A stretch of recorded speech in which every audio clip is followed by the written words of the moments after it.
Okay. Hi, my name is Jiří Richter. Hi, I'm Peter. And today we'll tell you how to survive on Android and about our project called Another Don't screen. Kill My App, which is based entirely on metro and streets of Berlin, probably.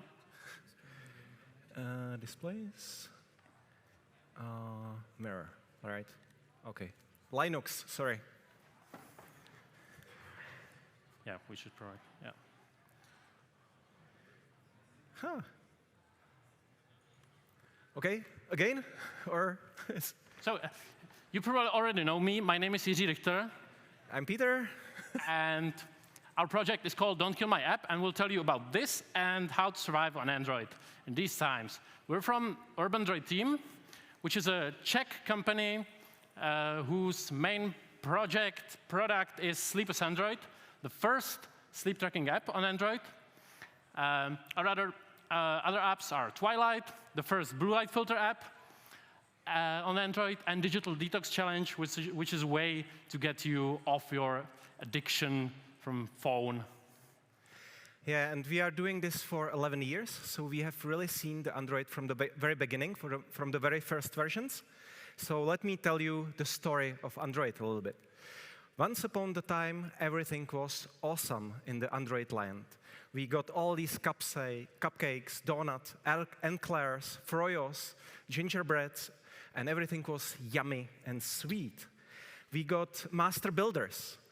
You may know them as app developers, and they could do anything they imagined. So complete freedom, no restrictions. You had an idea. One day, let's say a double-decker couch, right? Yeah, you build it, and next day you distributed it to millions on the Play Store.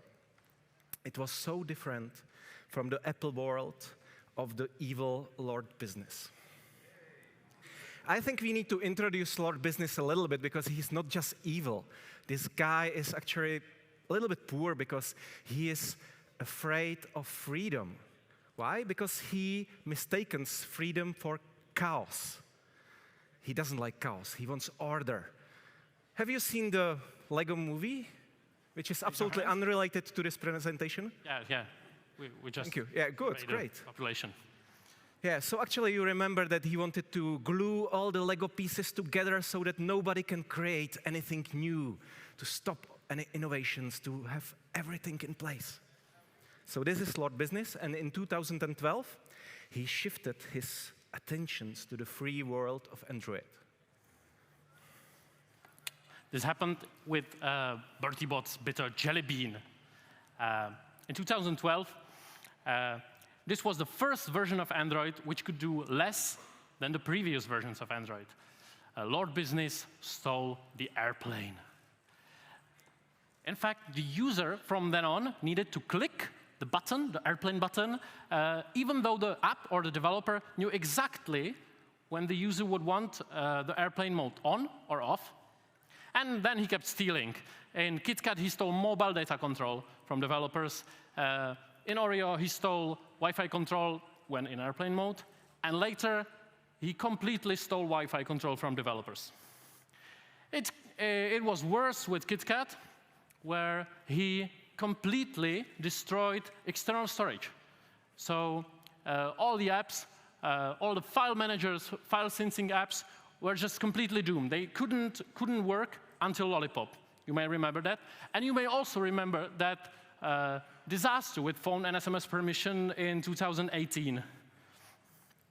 Yeah, and then he thought farther. He was thinking, wait, what are all these apps doing in the background? This is chaos. We need to stop that, right? What we think that background tasks are the smart in smartphones, because without background processing, your phone would be just another dumb web browser window. So actually, background tasks make your phone smart.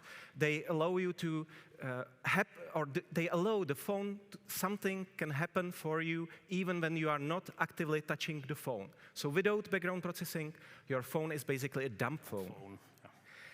So let me just quickly recap what was background processing composed of in the original Android.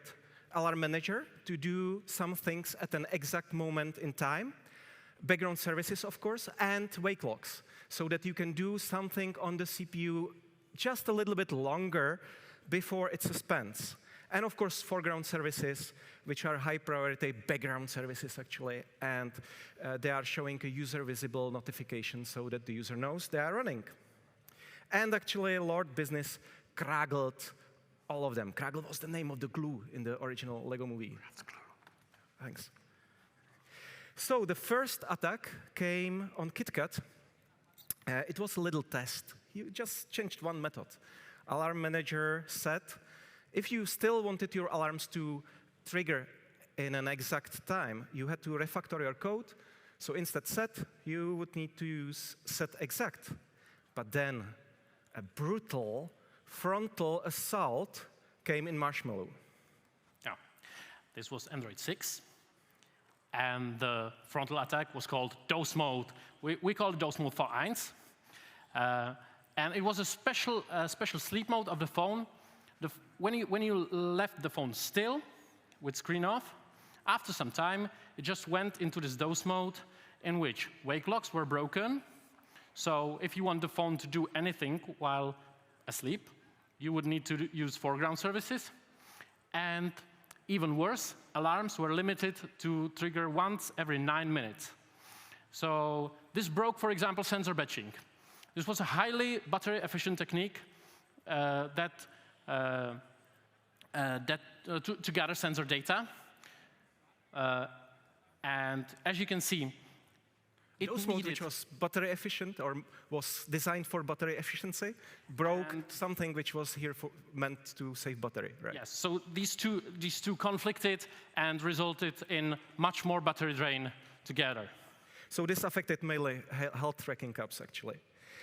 And the problem was that the original Doze mode was really buggy in Marshmallow. So actually, even in a foreground service where you should have access to wake locks, or your wake lock should have been running, there were not. And the problem was that actually we have told Diane Hegborn at that time, we provided her with a minimal test case, and this issue wasn't fixed till Nougat. But if you look at the example on the right, you will see that there was a very nasty hack. You could put your foreground service in a separate process, thank you. So you had to have 2 processes running, and then you could keep wake locks. For example, gather sensoric data, and so on. And with Nougat, there came even worse version of Doze mode, we call V2, which kicked in immediately after screen off. Yeah. Android 8 brought even more restriction, in which background services were just not possible anymore. You could turn them in jobs, but then you could not control when they will happen. They will happen at some time the system would want. Or you could turn them in user-visible foreground services. But then you would need to display a notification to the user. So you may remember that with Android 8, there were notifications popping up everywhere because every app needed to do something in the background. So, but this was kind of good solution, but it also came with a caveat. Yeah, actually, it was very badly designed, in my opinion. Have a look at this code sample. There is very minimal foreground service code sample. When you basically have a service, and in an onCreate method, the first thing you do, you flag this service as foreground. And I have a question for you guys, and you will have exactly 5 seconds to answer, right? Do you think this code will crash? Yes. Thank you. If you run the service from the background. That's right, actually. So I think one Oreo goes to this guy, but we had something else in mind. Maybe somebody else, but 5 seconds are over anyway. So someone was nodding here. Not responding. I think. I was nodding because our app always crashes, or often crashes, with the notification that start foreground wasn't called. I don't know what exactly is delaying Yeah, I think you are right. You could repeat it? V tašce máme jednu ještě. Sorry, we need to find another Oreo. We have it. Okay, great. Yeah, we need to find second Oreo. Sorry. Yeah, you are actually right, because the design is that you have exactly 5 seconds to flag your service as a foreground service. Otherwise, you will get the famous application not responding error. And somebody at Google thought probably 5 seconds would be enough for everybody. But in the production, it isn't. Because just when you are using foreground services, you will get a lot of these ANRs in your vitals. So just using a foreground service will actually take your app down in the Play Store listing just because your vitals are affected. And then in Pi, we got adaptive battery and background restrictions. Background restrictions. Imagine somebody makes a button which will break your app. You tick it, and it will break your app. If your app is, the core business of your app is just background processing, then the user got a button to cripple your app just with one tap. So when you create a button for a user, we all know that the user will just click it, whatever the button does. And it's really happened in Pi. We got support cases like this one. Hey, support, my alarms are not working. Your alarm clock is useless. I want a compensation for being late for work, and I will sue you, and so on. And we said, why did you enable background restrictions for this app? And the user says, who knows? I'm not a rocket scientist. I just want my alarms to trigger, right? So luckily, there is an API. So guys really do this. Activity Manager is background restricted, and show a dialog to the user that your app won't work properly. And then we got adaptive battery. And adaptive battery is basically a way how the system can enable this button for the user, even the user doesn't know. So it's really an order worse even. So you may remember that we didn't get a sweet code name for Android 10. And I think there is a reason, because there really isn't anything sweet about Android anymore, because years after years, we see a reverse evolution of Android, where every new Android version is less capable than its predecessors. So in Android 10, you can start screens from the background. We have an alarm clock, for instance. Imagine all these users taking up glasses in the morning, and they are searching the notifications to find the tiny dismiss button to stop the terrible alarm ringing, right? We cannot show a screen with a big dismiss button in the middle. No Wi-Fi control, even if you would like to stream from your local network, you cannot enable it. And storage has been redone again. Then, with Android 11, we finally found out what is the main premise of Lord Business. He wanted that the user has to touch the phone all the time, that nothing can happen without the user touching the phone. So we got permissions while using the app, and location and microphone. For example, microphone. In our app, we have snoring detection. So we want to use microphone for the whole night to find out when the user is snoring. For example, to alert him, to kick him in the leg or something. But we cannot do this on Android 11. This is actually a slide from our last year's presentation, where we just said, we don't know what Android 12 will bring, but we know it will be painful. And? Yeah, and it was. Actually, Android 12 got a code name again, Snow Cone, but I guess the ice cream in the eBay bar here in the leisure zone is much more sweet and much better than this ice cream. Sorry, guys. Foreground services cannot get started from the background at all. We don't know yet what all consequences this will have, but it will be very painful, definitely. App hibernation, sensor rate limiting, overlays are terribly limited, and so on. So actually, again, this year, Android 13, we don't know yet, but we know it will probably be painful. I guess wake locks. What do you think? Yeah, maybe. Yeah. I hope not, because then we are dead. Anyway, Just us. many of our colleagues already gave up. Because indie developers live in constant fear, because every new version of Android is less capable than the new one. And this means, of course, use cases get killed, read apps get killed. Moreover, there are large businesses, micromanagers, which rage all over the Play Store and ban even innocent apps for obscure policy violation, which nobody can understand, and you have to talk to bots for weeks and weeks. And we have been through this. Every midnight, they just take your app off the Play Store. And you have one day to find where is the problem. What have I done bad? I just want my app back. Yeah, we have done this. But what you have heard until now is just nothing. Because there isn't just one Lord business. There are multiple Lord businesses. Every phone manufacturer has his own Lord business. There is Lord business of Samsung, Lord business of Nokia, Lord business of Xiaomi, Huawei, and they implement app killers on top of restrictions that are already in AOSP. What do app killers or app cragglers do? The worst things you can imagine. Alarms won't trigger. Not even the holy grail of alarm methods, set alarm clock, and the magic set exact and allow while idle. No way. Starting foreground services won't work at all. If you are doing something for 10 minutes in the background, it just kills it. Wake locks are not working. Swiping an app from recent apps may kill it, and you don't know it. Auto start after boot, forget it. Yeah, so who is affected? If your app is just another browser window, then you are fine, guys. No problem.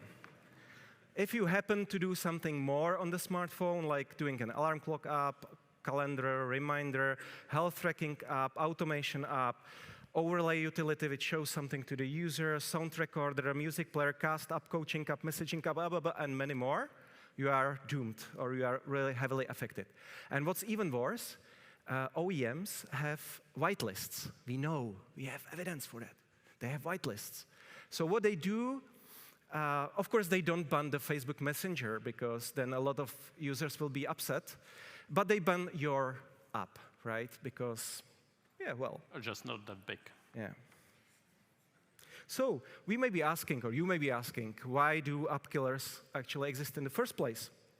I have just a theory.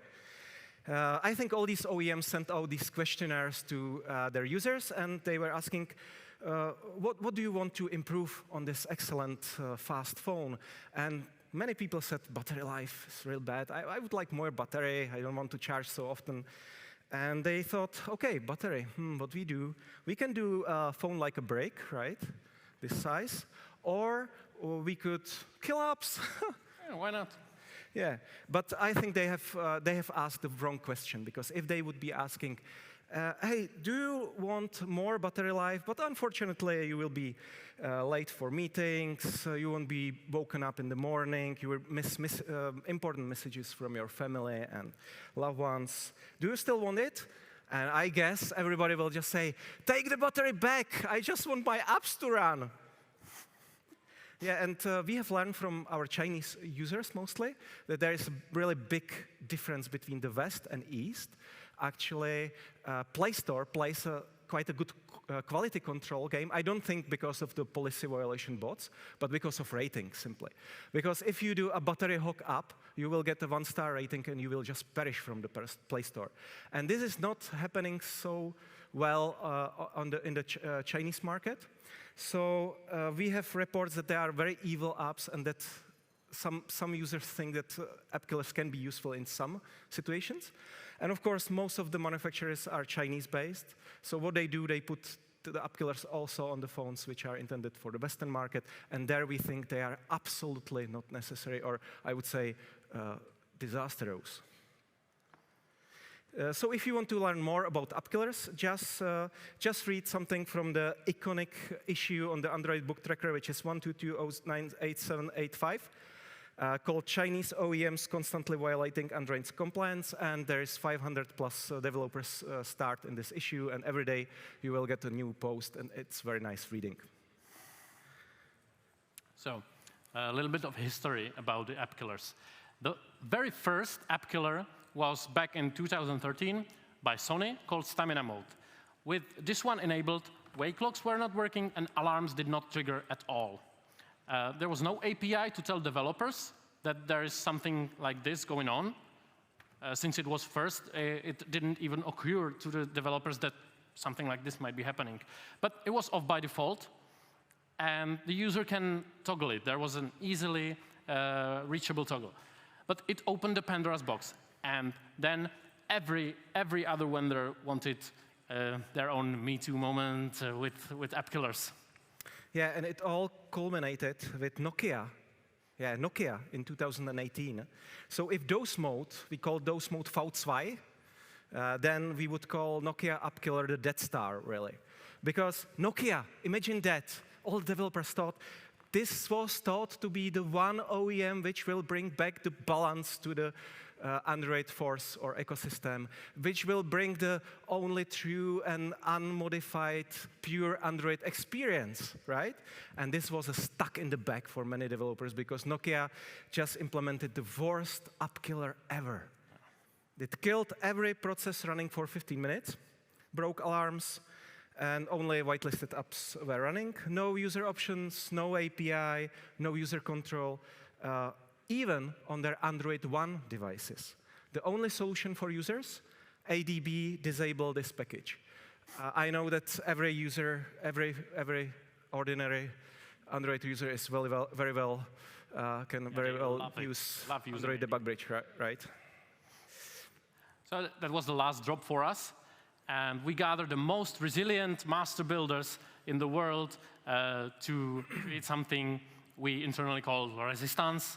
And to the outside world, we presented it as the Don't Kill My App project. Yeah, just one side note here. You may remember that Emmet had the piece of resistance on his back, right? Which he wanted to use to save the world. Yeah. Anyway, so our mission: make smartphones great again. I have heard that already somewhere. Yeah, probably, yes. Mm-hmm. Okay, maybe not. So we want to educate users because users always blame developers. They don't know that their phone is killing the apps and breaking them. We want to create pressure on OEMs because we think that any restrictions on top on AOSP are absolutely not necessary. We want to reduce support because app killers, for any app which is doing background processing, I know guys, you know it, this is the biggest support workload is really app killers.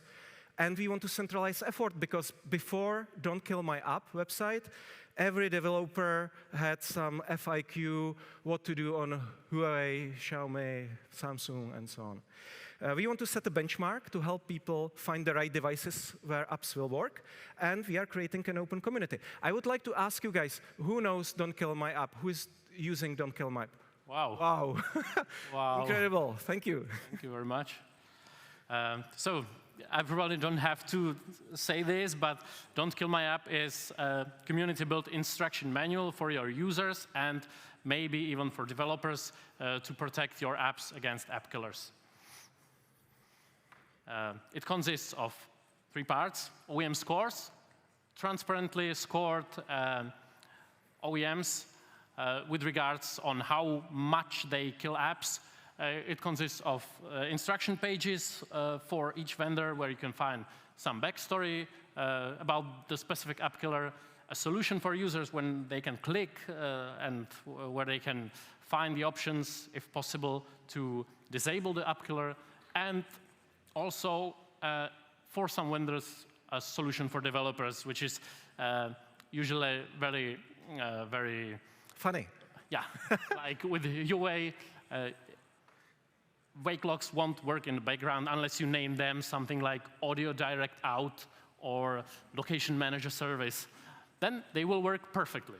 Exactly. And we also have a JSON API. I will talk about that later.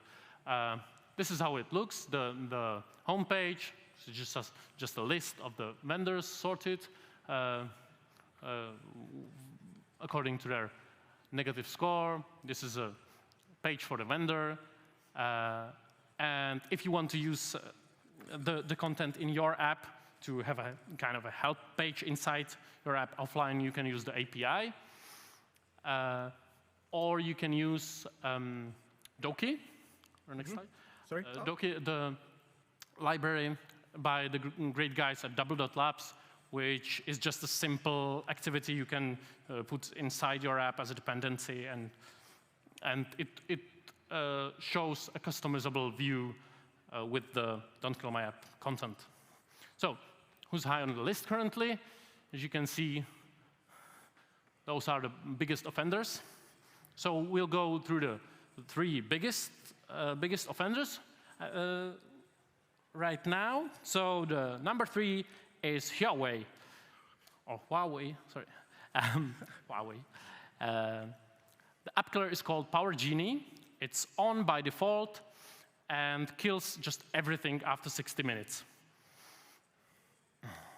The second one is OnePlus. It's very similar. It's called Advanced Optimization, on by default, prevents background starts, prevents background starts, but it also takes app out of whitelist. If you whitelist your app from battery optimization, then at random times, OnePlus will just shove it back. And the biggest offender at the moment is Samsung with their advanced battery features. It doesn't really have the worst implementation, but it has the biggest market share, so it creates the most support workload for us, and we have reports from other developers that it does. It's also enabled by default, and it hacks adaptive battery concept, which kicks in usually after 30 days of not using the app. With Samsung, it kicks in after 3 days. So imagine that you have a repeating alarm app set, and you skip the alarm for 3 days, something like extended weekend or something. But then the 4th day, you need to go to work. You need your alarm to wake you up in the morning, and it doesn't. Yeah. Even with this, Samsung created a new app killer on top of this called Chimera. I don't know why they call it. It's such a devious way. Yeah, a lot of business, you know. Yeah, it kills foreground services. Yeah, and this is actually how it looks on Samsung. They actually try to somehow communicate with it with the user, but really insufficiently, because you just get very tiny notification, apps slated for deep sleep, whatever. You don't know which apps. You will probably, anybody will just click clear because whatever, I don't care, right? But if they would, they wouldn't, but if they would click on the notification, they will get another window, and they will see all the apps which are just being broken at the moment. They would need to click each of them individually, unselect, and press remove. And only this way you could keep your apps working. Incredible. So users really don't have the slightest idea what is going on. And this is our typical support case again. Samsung user.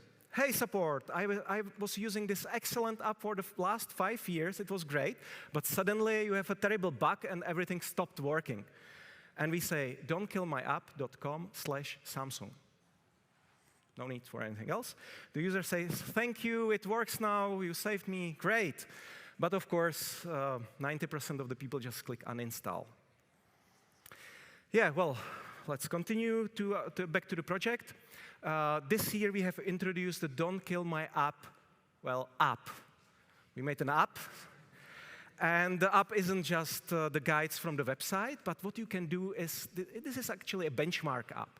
So if you take your phone out of the box, is it a Pixel, then you probably get 100% benchmark. Everywhere is 100%. If it's in a Huawei, anyway, you will get a very bad score, or Xiaomi, or whatever, out of the box. Then you can apply the guides, which we recommend, and you can rerun your benchmark and see if it really helped. So the implementation is very simple. You can find it on GitHub. It's a foreground service which actually creates wake logs, does some work on the main thread, on some executors, schedules repetitive alarms every 10 minutes, and then it calculates a score, which is basically expected executions / performed executions. So simple. A little bit of our achievements. We got some press attention. So guys from Android Police, Android Central, Android Authority, XDR developers wrote about us several articles. We are very thankful for that. We have some exponential growth in visits. I know you guys maybe don't like exponential growth anymore these days, right? But we are quite proud of it. Yeah.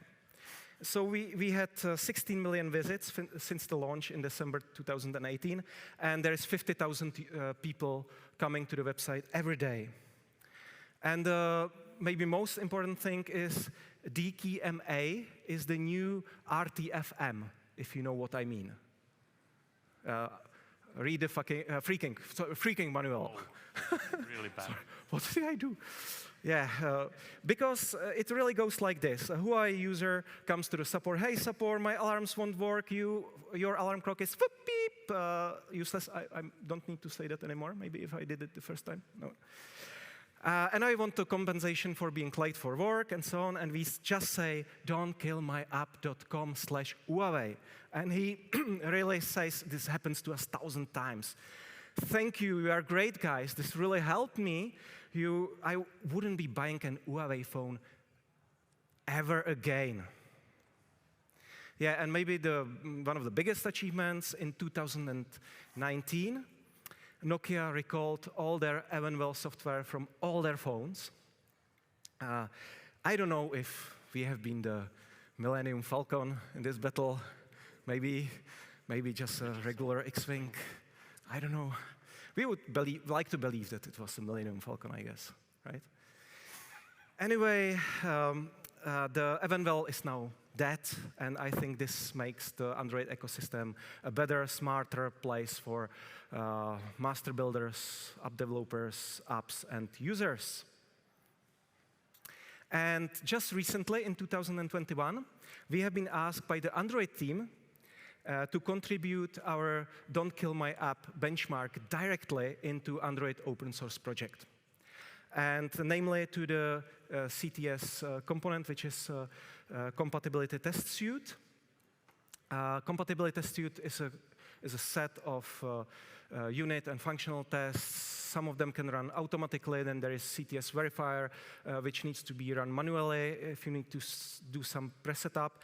And so we have basically rewritten the benchmark to suit CTS. And now it is in the review process. And if it goes well, we may be the first developer to contribute to CTS. Yeah, we will see. The CTS is a test suite for vendors. So if vendors create a new phone, it has to pass all the tests so it can get licensing from Google to sell Android on the phone. But most importantly, this really opens the door that if even you developers can design tests to help compliance with Android open source project and contribute them, maybe, in the future. So this is actually our pull request, and so if you'd like to contribute to Don't Kill My App, we would be very glad. You can push feedback or contribute buttons on every page on Don't Kill My App, which creates a GitHub issue, and you can ask anything. You can if you find any workaround for the app killers, you can add it in it either in the GitHub issue or even a pull request. We'll be really glad for anything. Yeah. And yeah, many thanks for listening. Many thanks to you. Many thanks to DroidCon Berlin for helping us spread the word. And also many thanks to master builders in the Resistance who helped us create Don't Kill My App. And now it's time for a little song. Yeah. So please sing with us.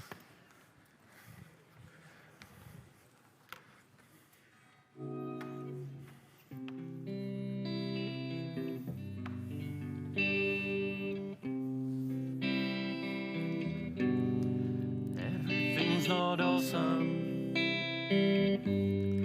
Everything's not cool when they kill your apps. Everything's not awesome. Whoa. I think I might retreat from Play Store, perhaps. What's the point? There's no hope. Awesomeness was an Android pipe dream. It was so free, but we're way past the days of the ice cream. Sandwich. Everything's not awesome, but that doesn't mean that it's hopeless and bleak. Everything's not awesome, but in my heart I believe we can make things better if we fight together. Side by side, you and I, we will build it together. Build it together. All developers, I just came here to say don't kill my. I just came here to say don't kill my. I just came here to say don't kill my app. Everything's not awesome. Things can be awesome all of the time. Right now my jobs don't run, but that doesn't mean we shouldn't try to make everything awesome in a less fragmented kind of way. What about some standards? Predictability would be great. We can make things better if we fight together. Side by side, you and I, we will build it together. Build it together.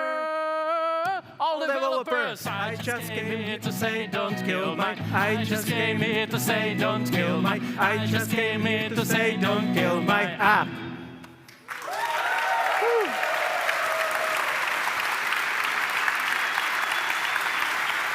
Sorry, jsem to zrovna zkazil do písničky. Thank you. Thank you, everyone.